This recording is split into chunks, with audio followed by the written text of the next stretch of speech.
안녕하세요. 영토학자입니다. 오늘은 미중 무역 전쟁, 환율 급등 언제까지 갈까? 환율 급등 원인 분석이라는 제목으로 영토학장 TV를 시작하도록 하겠습니다. 자, 우선 몇 가지 기사를 한번 살펴볼 건데요. 자, 첫 번째 기사를 먼저 살펴보도록 할게요. 자, 미국 2천억 달러 중국 수입품 관세 10%에서 25%로 인상. 2019년 5월 10일 중앙일보 기사요. 미 행정부는 10일 오전 0시 1분 2천억 달러 약 235조 6천억 원 규모의 중국산 수입품에 대한 관세율을 10%에서 25%로 인상한다고 밝혔다. 지난해 9월 10% 관세 부과가 시작된 중국산 수입품이 그 대상이다. 이에 따라 미국이 25%의 관세율을 적용하는 중국산 수입품 규모는 총 2,500억 달러가 됐다. 미국은 지난해 9월부터 중국의 2천억 달러 제품에 10% 관세를 매기면서 이 관세율을 올해 1월부터 25%로 올릴 계획이라고 밝혔지만 미중 양국이 협상을 이어가면서 인상 시점은 여러 차례 연기됐다. 트럼프 대통령과 시진핑 중국 국가주석의 협상이 급격하게 냉각되자 트럼프 대통령은 다시 관세 인상 카드를 꺼냈다. 자, 그러니까 원래 미국이 중국의 2천억 달러 수입 제품에 10%의 관세를 부과하고 있었는데 이거를 잠시 연기했어요. 미중 무역 협상 중에는. 그러다가 최근에 협상이 급격하게 냉각되자 이거를 25%로 올려버립니다. 자, 그러면 중국이 가만히 있겠어요? 가만 안 있겠죠? 그래서 중국이 이번에는 미국의 보복 관세를 매기 시작합니다. 다음 기사를 살펴보면 중국 6월부터 600억 달러 미국산 제품에 최대 25% 관세 부과. 2019년 5월 13일 조선일보 기사예요. 자, 기사 내용을 살펴보면 중국이 미국의 관세 인상 조치에 맞서 오는 6월부터 600억 달러 약 71조 원 규모 미국산 수입품의 관세를 인상하겠다고 13일 발표했다. 이날 중국 정부는 오는 6월 1일부터 600억 달러 규모 미국산 수입품에 대한 관세를 최대 25%로 인상하겠다고 발표했다. 중국은 수입품 항목에 따라 차등 관세를 적용하기로 했다. 중국은 수입품 2,493개의 최고 관세율 25%를 적용하기로 했다. 1,078개 수입품의 20%, 974개 수입품의 10%, 595개의 5%를 적용하기로 했다. 이는 지난 10일 미국이 중국산 수입품에 대한 관세를 인상한 데에 따른 보복 조치다. 미국은 지난 10일 0시 1분을 기점으로 2천억 달러 규모 중국산 수입품에 대한 관세를 10%에서 25% 인상했다. 자, 그러니까 미국이 10%의 중국산 수입품 제품의 관세를 25%로 인상을 하니까 중국이 이번에는 미국산 수입품 제품에 25% 관세 인상을 부과하기로 합니다. 약 600억 달러 정도. 그죠? 자, 그러면 이제 또 미국이 가만히 있겠어요? 중국이 또 이렇게 보복 관세를 매기니까 중국이 더욱더 보복 관세를 매깁니다. 자, 그래서 다음 기사를 살펴보면 미국 3천억 달러 추가 관세 절차, 미중 무역 전쟁 전면전. 2019년 5월 14일 아시아 경제 기사예요. 기사 내용을 살펴보면 미중 양국이 관세 대 관세로 맞서면서 무역 전쟁이 본격화되고 있다. 중국이 600억 달러 약 70조 원대 규모의 미국산 수입품에 대한 보복 관세를 부과하자 다시 미국도 3천억 달러 약 350조 원 규모의 중국산 수입품에 대한 관세 부과 절차에 나섰다. 13일 블룸버그 통신에 따르면 미 무역대표부는 이날 오후 홈페이지에 3천억 달러 규모의 중국산 수입품에 대한 25% 관세 부과를 위해 해당 상품 리스트를 게재했다. 세계 최대 휴대폰 회사인 애플사가 중국 공장에서 생산해 수입하는 아이폰과 미국의 대중국 최대 수입품 중 하나인 장난감 등이 목록에 포함됐다. USTR은 다음 달 17일 이 같은 대중국 관세 부과를 위한 공청회를 실시한다고 밝혔다. 미국이 이 같은 관세 부과를 현실화하면 사실상 미국에 수입되는 모든 중국산 물품에 관세가 부과되는 셈이다. 앞서 미국은 지난해 4월 500억 달러 25%, 지난해 9월 2천억 달러 10%등 현재까지 2,500억 달러 규모의 중국산 수입품에 대해 관세를 부과한 바 있다. 지난 10일부터는 2천억 달러 규모의 수입품에 대한 관세를 10%에서 25%로 15%포인트 인상하기로 했다. 중국의 대미 상품 수출액은 지난해 기준 5,395억 340만 달러였다. 반면 미국의 대중국 상품 수출 규모는 같은 기간 1200억 달러에 그쳤다. 자, 이렇게 나오죠. 자, 그래서 미국이 관세를 인상하자 중국이 보호관세를 매기고 다시 미국이 중국에게 관세를 더 크게 매기는 그런 보복전의 양상이 펼쳐지고 있습니다. 자, 이렇게 미국과 중국의 무역 전쟁이 이제 본격화되면은 자, 누가 문제냐면 우리나라가 문제예요. 한국이 문제입니다. 한국은 미국과 중국에 가장 많은 수출을 하고 있어요. 예. 보면 자, 그래서 자, 미국과 중국 관세 폭탄, 한국 수출 자, 몇 프로? 0.14% 이상 감소할 것. 2019년 5월 12일 조선비즈 기사예요. 기사 내용을 살펴보면 미국이 중국산 수입품에 고율 관세를 부과하며 한국의 수출은 총 0.14% 이상 감소할 것으로 추정된다는 전망이 나왔다.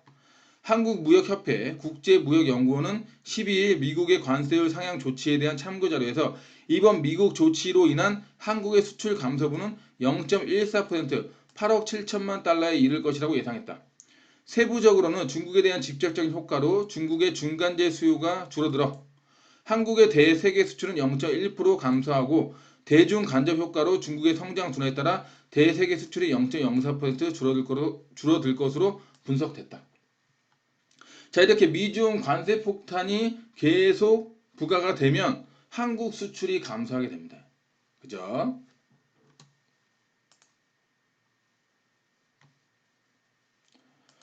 자, 그리고 이제 다음 기사를 읽어보면 당연히 수출이 줄어들게 되면 자, 뭐가 떨어진다? 한국의 경제 성장률이 떨어지겠죠. 단독 미국 관세 폭탄 중국 때리면 한국 성장률 0.2%포인트 떨어진다. 2019년 5월 13일 국민일보 기사예요.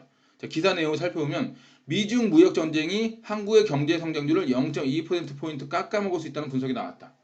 미국이 계획대로 2천억 달러 규모의 중국산 수입품에 25% 고율 관세를 매기면 한국 경제에 이만큼 타격이 오는 것이다.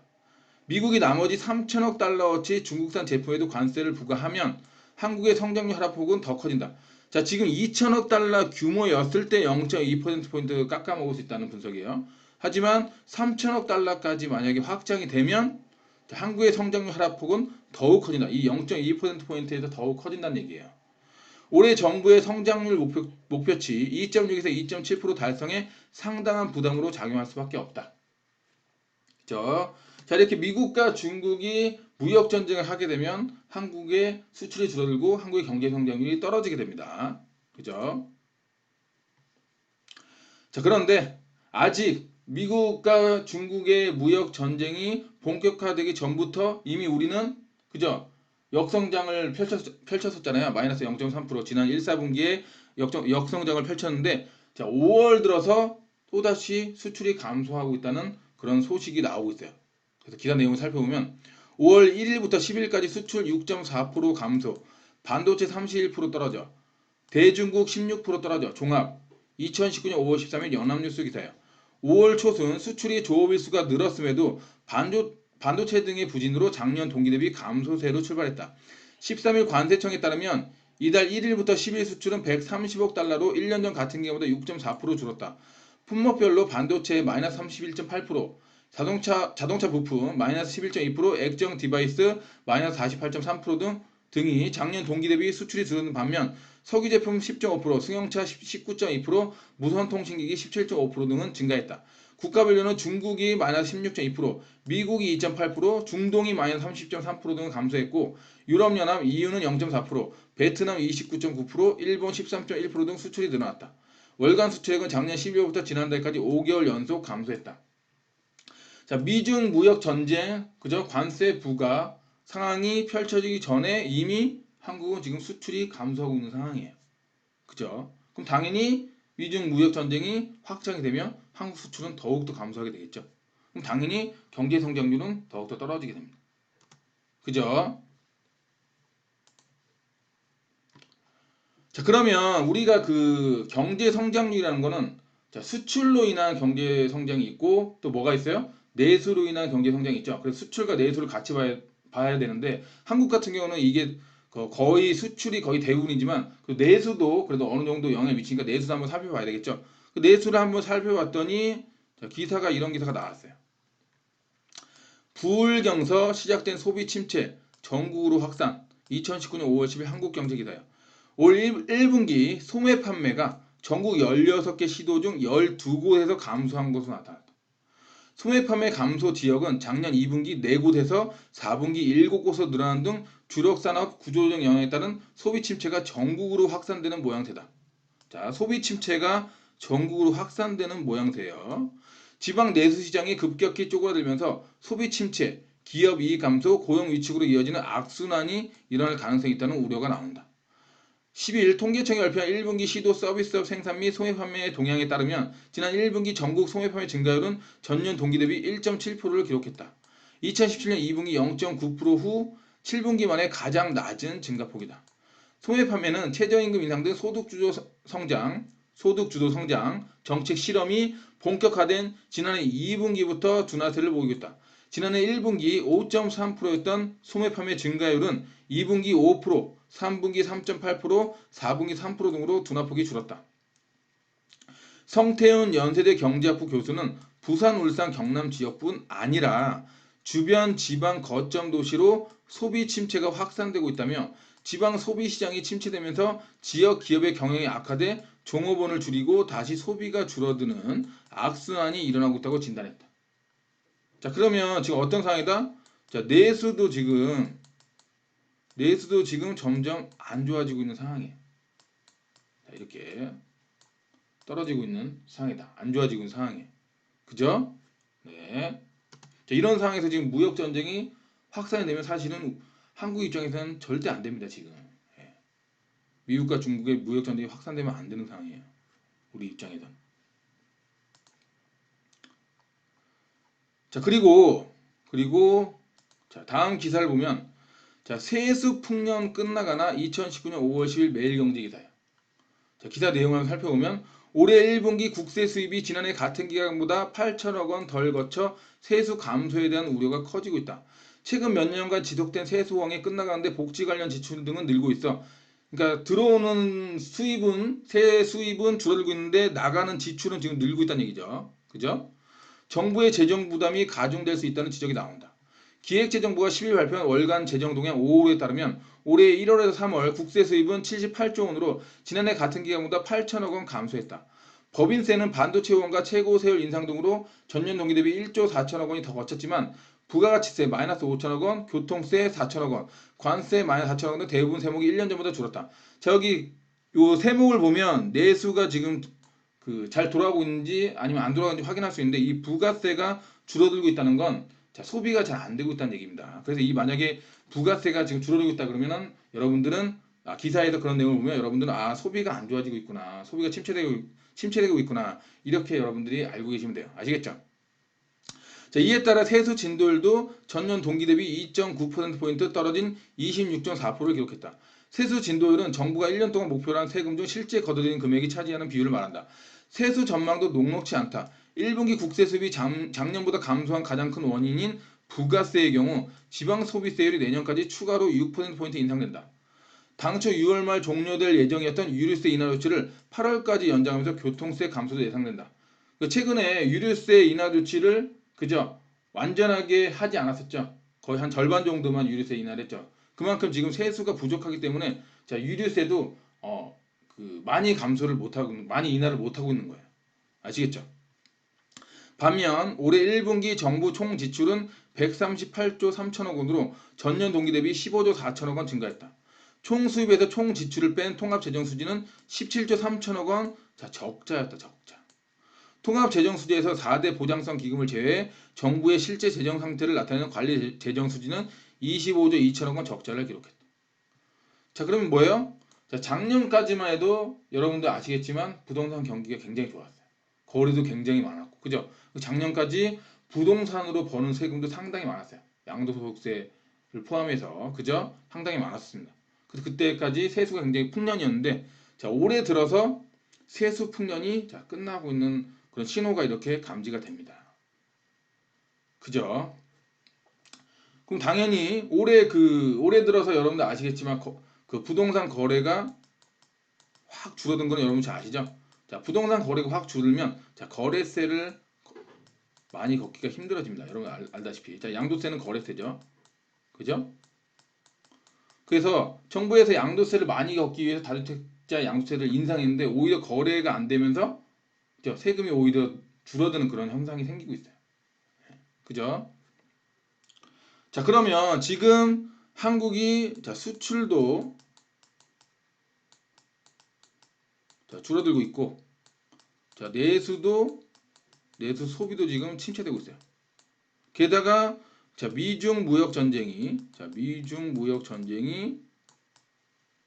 한국 수출에 악영향을 또 미치고 있어요. 더욱 안 좋게 만들고 있어요. 그럼 당연히 자, 이 두 개 때문에 경제 성장률은 그죠? 떨어지겠죠.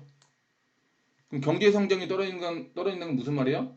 쉽게 얘기해서 제가 지난 시간에 영상으로 보여드렸었는데 자, 무슨 말이다? 한국이 자, 소득이 줄어들고 있다. 이렇게 생각하시면 된다고 그랬어요. 그죠? 자, 이런 상황에서 지금 어때요? 자, 정부의 세수도 지금 자, 줄어드는 그런 신호가 지금 나타나고 있어요. 그죠? 예. 그래서 지난 시간에 환율 급등이 부동산에 미치는 영향이라는 제목으로 제가 영상을 하나 찍었었는데요. 그 영상에서 최종 정리라고 해가지고 제가 이렇게 정리를 했었습니다. 자, 이 영상은 안 보신 분들을 위해서 제가 지금 영상의 오른쪽 부분에 이렇게 그 오른쪽 위쪽 부분에 링크를 걸어 드릴 테니까 한번 보시고요. 자, 그러면 이 영상에서 최종 정리를 어떤 식으로 하는지 한번 살펴보도록 할게요. 자, 경제 성장률이 하락하면 쉽게 얘기해서 한국의 소득이 줄어들면 수출 감소, 내수 소비 감소로 소득이 줄어들면 자, 뭐가 급등한다? 1차 환율 급등이 일어난다. 그죠? 그럼 1차 환율 급등이 일어나고 나서 자, 세금이 줄어들게 되면 수출 감소, 내수 소비 감소하면 수출을 감소하게 되면 기업들의 영업이익이 줄어들겠죠. 그럼 당연히 법인세 수가 줄어들게 될 겁니다. 그죠? 법인세가 줄어들게 될 거예요. 그 내수 소비가 감소하면 그죠? 당연히 부가세가 줄어들겠죠. 자, 이런 식으로 이제 세금 감소가 일어나게 되면 자, 뭐가 일어난다 또? 2차 환율 급등이 일어나게 됩니다. 자, 그러면 환율 급등이 뭐예요? 자, 원화 가치가 하락하는 거죠. 자, 그러면 이제 이 원화 가치 하락을 막기 위해서 자, 지금 나라에서 정부에서 보유하고 있는 외환보유액을 이때부터 활용을 하기 시작해요. 이걸 환율 방어라고 합니다. 환율 방어. 환율 방어를 하게 되는데 이 환율 방어가 일시적으로 방어는 될 수 있겠으나 이 경제 성장률 하락과 이게 본질적인 문제죠. 그죠? 원화 가치가 하락하고 환율이 급등하는 본질적인 문제가 이거잖아요. 그죠? 그래서 경제 성장률 하락과 세금 감소가 계속 지속되면서 해결되지 않으면 오히려 이 환율 방어로 활용돼서 외환보유액이 줄어들게 되죠. 그래서 외환보유액 감소로 3차 환율 급등이 일어날 수 있어요. 아시겠죠? 자, 이렇게 3차 환율 급등가 일어나면 이제 환율 폭등으로 인플레이션이 굉장히 심화되는 그런 현상이 생기게 됩니다. 자, 그럼 인플레이션이 심화되면 이제 어떻게 돼요? 자, 인플레이션이 심화되는 걸 막아야 되겠죠? 그래서 한국은행에서 지금 경기가 안 좋은 상황인데도 기준금리를 올려야 되는 그런 상황이 펼쳐지게 됩니다. 기준금리를 인상이 돼요. 자, 기준금리 인상이 되면 어떻게 돼요? 당연히 자, 주택담보대출 이자는 상승이 되겠죠. 자, 그럼 가계부채가 지금 1,500조 원 상당의 가계부채가 지금 있는 상황인데 그것들의 이자가 다 올라가게 되는 거예요. 그럼 당연히 부채가 훨씬 더 늘어나게 되는 거죠. 그럼 가계부채 질이 악화가 됩니다. 자, 이런 상황이 자, 부동산에 악영향을 미치게 되고 자, 결국에는 어떻게 된다? 자, 부동산 규제를 대폭 완화하는 그런 상황까지 가게 된다. 정부에서. 왜냐? 경기를 부양하기 위해서. 자, 여러분들 아시는 분은 아시겠지만 자, 한국의 자산의 70% 이상은 다 부동산에 지금 묶여 있어요. 부동산에. 그래서 부동산이 자, 폭락하면 한국은 쉽게 얘기해서 한국 경제는 망한다고 보시면 돼요. 망한다고. 그죠? 그렇기 때문에 부동산은 그죠? 크게 폭락하는 것도 막아야 돼요. 정부 입장에서. 크게 급등하는 것도 막아야 되지만 크게 폭락하는 것도 막아야 됩니다. 자, 그래서 어떻게 한다? 결국에는 자, 이때가 되면 자, 부동산 규제를 대폭 완화해서 자, 부동산으로 다시 경기를 부양하려는 그런 정책이 나오게 될 수밖에 없다. 아시겠죠? 예. 자, 이런 식으로 흘러가게 될 겁니다. 그죠? 자, 그래서 자, 보면은 자, 여기서 하나 또 짚고 넘어갈 것이 자, 환율 급등이 그럼 무조건 나쁜 것이냐? 꼭 그렇지만은 않아요. 자, 환율이 급등한다는 건, 자, 환율이 급등한다는 건, 자, 뭐가 하락한다는 게요? 자, 원화의 가치가 하락한다는 거죠. 자, 그러면 한국은 뭘로 먹고 사는 나라예요? 자, 수출로 먹고 사는 나라잖아요. 수출로. 그죠? 그러면 한국의 원화 가치가 떨어졌으니까 한국에서 만든 제품, 수출하려고 만든 제품들의 가격이 떨어지겠죠? 그죠? 그럼 이 가격이 떨어진 제품을 우리는 다른 나라에 수출하겠죠? 그럼 다른 나라 입장에 봤을 때는 한국의 품질은 그대로인데 가격이 많이 떨어졌네? 이거 괜찮은데? 쉽게 얘기해서 가성비가 되게 좋아졌는데? 이렇게 되는 거죠, 가성비. 자, 이래서 가성비가 좋아지면서 다시 수출이 자, 증가하는 그런 현상이 생기게 돼요, 원래는. 그죠? 자, 그런데 여기서 지금 이걸 막고 있는 게 뭐다? 자, 미중 무역 전쟁이에요. 미중 무역 전쟁. 자, 우리는 미국과 중국의 그 수출을 제일 많이 우리나라 수출하는 것 수출 제품들이 미국과 중국으로 가장 많이 가고 있어요.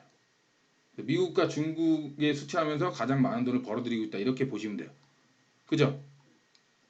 자, 그래서 이게 미국과 중국의 무역 전쟁을 이렇게 하게 되면, 잠깐만요. 자, 다시 쓸게요. 자, 미국과 중국이 자, 관세를 서로 올리면서, 자, 무역 전쟁을 하게 되면, 자, 한국이, 자, 중국의 중간재를 수출해가지고, 여기 한국이에요. 한국이 중국의 중간재를 수출해가지고, 중국이 그 중간재를 가지고 미국에 수출을 하는 구조거든요. 완제품을 만들어서. 그죠? 그럼 한국의 그 원화 가치가 폭락해서 그죠? 가격 경쟁이 생겨가지고 수출이 더욱 늘어야 되는데 자 여기서 지금 욜로 중국에서 미국으로 수출할 때 이 관세 인상으로 해서 여기 막히는 거죠 여기서. 그래서 환율 급등 원화 가치 하락이 이 관세 인상으로 인해서 그죠? 의미가 없어지는 그런 현상이 생기게 돼요. 상쇄되는 거죠. 예. 그죠? 장점이 상쇄되는 그런 현상이 생기게 돼요. 예. 그래서 미국과 중국의 관세 그 계속 서로 부과하면서 무역 전쟁 일으키는 게 한국에는 굉장히 안 좋은 거예요. 아시겠죠? 예. 그래서 요 앞으로 미국과 중국의 무역 전쟁이 그죠? 어떤 식으로 확장되는지 아니면 합의가 잘 되는지 그걸 여러분들이 끝까지 잘 지켜보셔야 돼요. 그게 우리나라에 굉장히 큰 영향을 미친다고 보시면 돼요. 우리나라 경제에 아시겠죠? 아무튼 이런 식으로 흘러간다고 제가 말씀드렸어요. 그죠? 자, 그래서 이거를 제가 그 지난주가 그때 영상 올려드렸던 것 같은데, 자, 그 이후에 자, 어떤 식으로 됐어요? 자, 지금 방금 전에 보여드렸지만 자, 수출도 줄어들고 있고, 자, 소비도 위축되고 있는데, 자, 세금도 줄어들고 있고, 게다가 이 수출 감소를 더욱 부추기는 자, 미중 무역 전쟁까지 서로 미국과 중국이 관세를 부과하면서 중국의 무역 전쟁까지 나오고 있는 상황이에요. 그럼 당연히 환율이 어떻게 되겠어요? 급등하겠죠. 예. 그래서 급등합니다. 예, 보이시죠? 자, 환율 쇼크 1190원 개장, 관세 힘겨루기의 불안감 확산. 2019년 5월 14일 조선비즈 기사예요. 미중 관세 힘겨루기에 원달러 환율이 1190원 올라섰다. 14일 서울 외환시장에서 원달러 환율을 전거래일보다 2.5원 오른 1190.9원에 출발하며 전일 기록해서 연고점 1187.5원을 다시 한번 경신했다. 여기 보면 제가 이제 이거를 그 네이버에서 이제 가져온 건데 보면은 그죠? 최근에 여기 보이죠? 자, 환율이 이때 2018년 그 중순에 한번 이렇게 올랐다가 자 거의 그냥 이렇게 큰 하락과 큰 상승도 없이 이렇게 가다가 자 갑자기 급등하죠 여기서 최근에 급등해요 최근에 그죠? 자 그래서 환율이 급등하니까 당연히 뭐는 떨어져요? 자 주가는 떨어질 수밖에 없어요 주가가 지금 거의 2100 이하로 지금 밀렸잖아요 여러분들 아시겠지만 코스피가 그죠?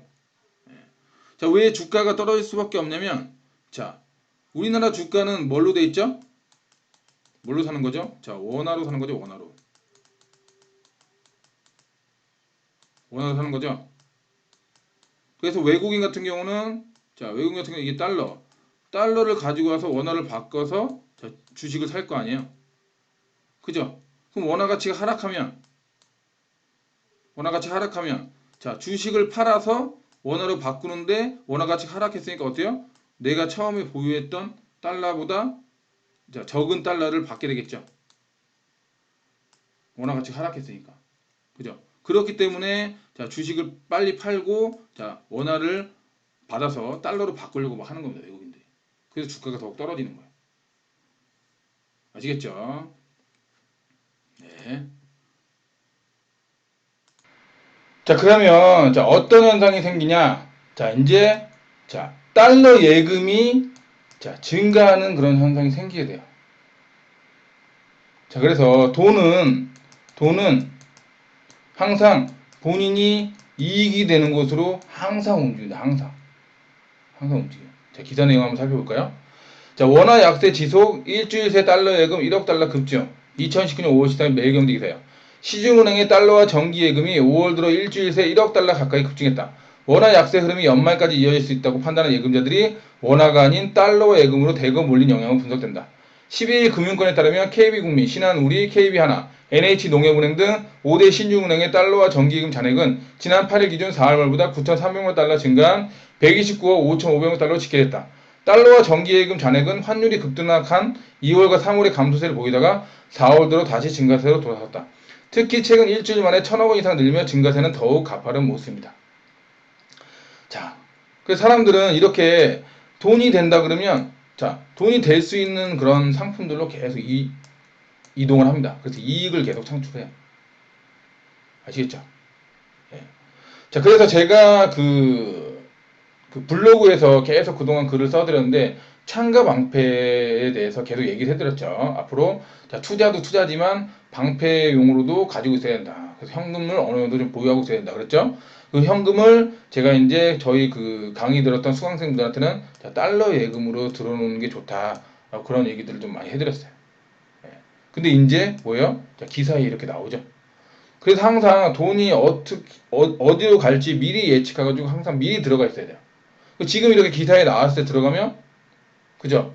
또 만약에 미국과 중국의 무역 협상이 또 잘 된다 막 이런 얘기가 나오면 또 환율이 또 진정되는 그런 상황이 또 생길 수 있거든요. 그죠? 그럼 또 환율이 급등하는 환율이 또 급락하는 그런 현상이 생길 수가 있단 말이에요. 그럼 또 어떤 현상이 생겨요? 지금 들어가는 사람들은 오히려 또 단기적으로 또 손해를 보는 그런 현상이 생길 수가 있겠죠. 그래서 미리 이런 상황이 펼쳐질 거를 어느 정도 예상하고 미리 들어가야 돼요. 그러려면 자, 신문을 꾸준히 읽고 그 다음에 인터넷 뉴스 기사를 꾸준히 읽고 그 다음에 경제 공부를 꾸준히 하셔가지고 자, 이런 거를 바탕으로 해서 자, 돈이 자, 앞으로 어디로 갈 건지 자, 부동산으로 갈 건지 아니면 방금처럼 뭐 달러 예금으로 갈 건지 아니면 주식으로 갈 건지 그죠? 아니면 채권으로 갈 건지 이런 식으로 여러분들이 자, 그거를 미리 아셔야 돼요. 미리 이런 걸 꾸준히 읽고 아시겠죠? 그죠?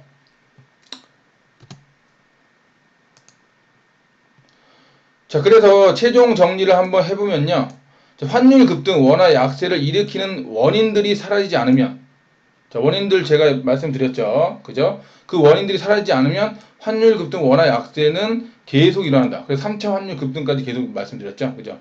자, 그러므로 뉴스를 통해서 수시로 환율 급등, 원화 약세를 일으키는 원인들을 계속해서 체크를 해야 된다. 여러분들 스마트폰으로 막 게임이나 이런 거 하지 마시고요. 예. 웬만하면 저 같은 경우는 그 대중교통 이용할 때도 스마트폰으로 계속 뉴스만 봐요. 예. 뉴스만 봅니다. 그래서 여러 뉴스를 보고 그 뉴스와 뉴스를 연결시켜가지고 머릿속에 생각을 하고 그러면 이게 앞으로 어떤 현상이 일어나겠구나 이런 식으로 좀 어느 정도 본인 제 스스로 예측을 해서 거기에 맞게 투자 전략을 짜고 이런 식으로 합니다. 저는. 그죠? 그래서 여러분들도 좀 그렇게 하면서 여러분들 어렵게 모은 자산 그죠? 계속 불려나가고 또 지킬 때는 지키고 하셔야 되잖아요. 그렇기 때문에 그 뉴스를 꾸준히 보셔야 돼요. 그리고 경제 공부 꾸준히 하셔가지고 뉴스 기사를 볼 때 내가 서로 뉴스 기사와 뉴스 기사 서로 연결시킬 줄도 알고 그리고 그런 기사들을 통해 앞으로 어떤 상황이 펼쳐질지도 어느 정도 예측할 수 있게 경제 공부도 꾸준히 하시는 게 좋다라고 말씀드리고 싶어요. 그죠? 자, 그래서 자, 또한 많은 분들이 자, 곧 있으면 부동산 규제 대폭 풀릴 거야. 이런 얘기를 많이 해요. 자, 지금 정부만 잘 버티면, 그죠? 세금 다시 내릴 거고, 대출 규제 다시 풀 거야. 막 이런 얘기 많이 하실 거예요. 그죠? 그죠? 근데, 자, 물론, 제가 아까 영상에도 말씀드렸지만, 경기가 완전히 망가졌을 때, 정말 금이 오거나 뭐 이런 식으로 해서 완전히 망가졌을 때, 그때 이제, 자, 부동산 규제를 대폭 풀면서 경기를 부양하는 그런 정책이 나오겠지만, 자, 지금 당장, 한 6개월 안에, 1년 안에, 이런 식으로 생각하시는 분들은, 자, 기대치를 좀 버리시는 게 좋아요. 왜냐면, 자, 당장은 부동산 규제 정책인 세금 인상, 다주택자 양도 중과세, 보유세, 주택 대출 규제 등은 풀리지 않을 것이다. 왜냐? 자, 여러분 잘 아시겠지만, 지금, 환율이 급등하고 있잖아요. 환율이. 그죠? 환율이 급등하고 있잖아요. 급등. 그럼 원화 가치가 하락하는 거잖아요. 그죠? 그죠? 그러면 자, 환율 급등에 영향을 미치는 게 아까 뭐였어요? 세금 감소였죠. 세금 감소. 아까 우리 배웠잖아요. 세금 감소. 그죠? 근데 세금 감소가 환율 급등에 영향을 미치는데 세금을 인상하는 걸 만약에 세금을 내려버리면 어떻게 돼요? 환율 급등이 더욱 심해지겠죠. 뭐 당연한 거예요. 1 더하기는 2처럼 당연한 겁니다. 그죠? 그래서 지금 세금 올려놓은 것들은 다시 원위치로 당장 가기에는 힘들어요. 예. 이성적으로 생각하면. 그죠? 힘듭니다. 이거 논리적으로 여러분들 감정적으로 받아들이지 마시고 논리적으로 보셔야 돼요. 아시겠죠? 자, 그 다음에 이제 주택 대출 규제도 자, 당분간 풀리지 않을 거예요. 왜냐? 지금 대출 규제 풀리게 되면 어떻게 돼요? 가계부채가 안 그래도 지금 1,500조 원인데 1,500조 원인데 이게 더 늘어나면 어떻게 돼요? 2,000조 원 되고 2,000조 원 이상 되고 막 이렇게 되면 지금 자, 경제 성장률은 지금 떨어지고 있는 상황이잖아요. 미중 무역 전쟁으로 수출도 줄어들고 내수 소비도 위축되면서 경제 성장률은 떨어지고 있는 상황인데 쉽게 얘기해서 한국의 소득은 줄어들고 있는 상황인데 자, 부채만 이렇게 늘어나면 어떻게 돼요? 환율이 급등하겠죠. 또 급등하는 환율에 더 기름을 부을 거란 말이에요. 그렇기 때문에 주택 대출 규제도 당분간 풀리지 않을 거예요. 그러니까 이것도 기대하면서 부동산 투자를 하시면 안 돼요. 이런 것들을 기대하지 않고 그저 거기에 맞는 부동산 투자 전략을 세우는 게 좋아요. 저는 지금 거기에 맞게 지금 부동산 투자 전략을 세워서 투자를 지금 꾸준히 하고 있습니다. 아시겠죠? 예. 그럼 여러분들이 제가 이렇게 영상으로 힌트를 많이 드렸으니까 스스로 한번 생각해 보시길 바랍니다. 아시겠죠?